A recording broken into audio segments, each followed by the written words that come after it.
মুসাদ্দিক, আমরা তো বাইরের বক্তব্য আপনার দেখি, কখনো আন্দোলনে, কখনো সংগ্রামে, কখনো প্রতিপক্ষ যখন আপনাকে আক্রমণ করে তার কাউন্টার আপনারা দেন, সেটা আমরা দেখি। এবং শাহবাগে আপনাদের উপরে হামলা হয়েছে, সেটা আমরা দেখেছি, তখন আপনারা কথা বলেছেন। সেটার একটি বিষয় বলি যে ওই একটু সংক্ষেপে যদি বলতেন, আমার সময় তো মানে আপনাদের ওইটার কোনো অগ্রগতি আছে কিনা, আপনাদের যে হামলার ঘটনা ঘটল? দেখুন, এটা দুঃখজনক যে আমরা যখন হামলার শিকার হচ্ছিলাম তখন প্রক্টর, তার আগে থেকে প্রক্টরের সাথে যোগাযোগ করা হয়েছিল, প্রক্টর স্যারের সাথে এবং বিশ্ববিদ্যালয় প্রশাসনের সাথে, যে এরকম 3 জন শিক্ষার্থীকে মারধর করা হচ্ছে, আপনার উদ্ধারের ব্যবস্থা করুন। তারা যখন ব্যর্থ হয়েছে তখন আমরা গিয়েছি এবং আমাদের উপর যখন হামলা হয়েছে তখন বারবার যোগাযোগ করা হয়েছে, কিন্তু তাদের কোনো মানে সারা শব্দ সেই সময় পাওয়া যায়নি বিশ্ববিদ্যালয় প্রশাসন বা প্রক্টরিয়াল বোর্ডে। এমনই পরিস্থিতিতে বিশ্ববিদ্যালয় রাত্রিবেলা একটা বিজ্ঞপ্তি দিয়েছে। তো প্রথমে বললো 24 ঘন্টা, পরে বললো 48 ঘন্টা, পরে বললো 3 দিনের মধ্যে আমাদের উপর যে হামলা হয়েছে তার তদন্ত প্রতিবেদন দাখিল হবে। তারা একটা তদন্ত কমিটি গঠন করলো। আমরা প্রথম দিন আমাদের কাছে যখন ইনফরমেশন চাওয়া হয়েছে, আমরা তখন সাথে সাথে আমাদের বক্তব্য তদন্ত কমিটির কাছে উপস্থাপন করেছি।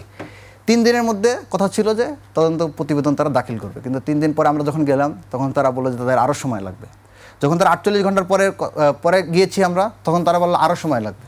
কত সময় লাগবে জানি না। 3 দিন পরে যখন আমরা আবার গেলাম তখন তারা বললো আরও সময় লাগবে। এখন আবার শুনতেছি যে 7 দিন সময় আরও বৃদ্ধি করা হয়েছে তদন্ত প্রতিবেদনের। এটা নিয়ে আমরা আসলে খুব ধোঁয়াশার মধ্যে আছি, কারণ বিশ্ববিদ্যালয়ের ভিসি স্যার, ভিসি মহোদয় এখন পর্যন্ত একবার এই কথাটা জোর দিয়ে বলেন নাই যারা যেই অপরাধী হোক, যদি আমি অপরাধী হয় বা অন্য অপরাধী হয়, তিনি বিচার করবেন। এই শব্দটা এখন পর্যন্ত বোল্ডলি তার কাছ থেকে আমরা শুনিনি। এই জন্য আমাদের আপনারা যে প্রক্টরের কাছে গিয়েছিলেন, একটা ভিডিও, এটা কি এই মামলা নিয়ে গিয়েছিলেন? দেখি তো আমরা ভিডিওটা একটু দেখি।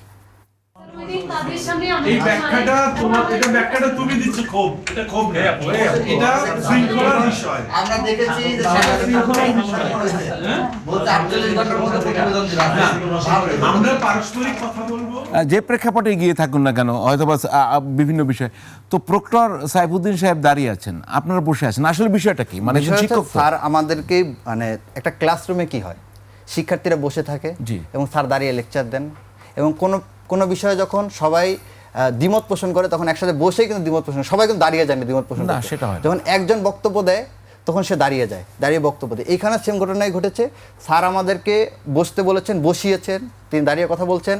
এমনকি কয়েকটা জায়গায় আমরা দ্বিমত করেছি। আমার যখন বক্তব্য দিয়েছি, আমি কথা বলেছি, তখন আমি দাঁড়িয়ে কথা বলেছি। 2-1টা জায়গায় আমরা যখন সম্মিলিতভাবে প্রতিবাদ করেছি, বসে বলেছি। আরেকটা বিষয় হচ্ছে যে স্যার এখানে একটা বিষয় নিয়ে বার্গেনিং হচ্ছিল, সেটা হচ্ছে সাংবাদিক ভিতরে থাকবে কি থাকবে না। আমরা যখন সবাই একসাথে বলছিলাম যে না, সাংবাদিকরা থাকবে, তখন প্রক্টর স্যার বের হয়ে গিয়ে আবার ভিসি স্যারের কাছে গিয়েছেন, যে তারা বলছে সাংবাদিক থাকবে। তিনি আবার এসেছেন, আবার আমরা বলেছি, আবার গিয়েছেন, এরকম কয়েকবার হয়েছে। তো এরকম কোনো একটা প্রেক্ষাপটে শুধুমাত্র আমার ছবিটা কাট করে সমালোচনা করার উদ্দেশ্যে সবাই এটা নিয়ে লেখালেখি করলো যে মুসাদ্দিক বেয়াদব, তারা স্যার দাঁড়িয়ে আছে, সে বসে আছে, এরকম। কিন্তু যখন দেখা যায় যে একজন